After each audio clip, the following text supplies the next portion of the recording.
তো চলবে, তখন তো আর আমাদের কথাও শুনবে না বা আমাদের কথা চিন্তা করবে না যে মা কি নিষেধ করতো।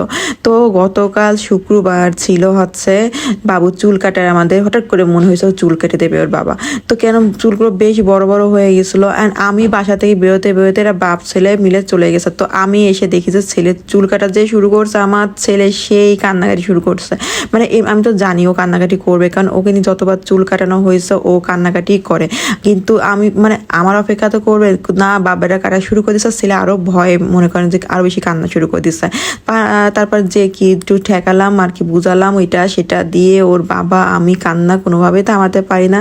কিন্তু খুব তাড়াতাড়ি করে চুলটা কাটা হয়ে গেছে, মানে কিভাবে কাঁদতেছে দেখেন। মানে চুল সে কাটবে না, কিন্তু চুল না কাটলে হয়, মানে এত সুন্দর চুল বড় হয়ে গেছে, তো এখন একটু তো সাইজ করতেই হবে তাই না।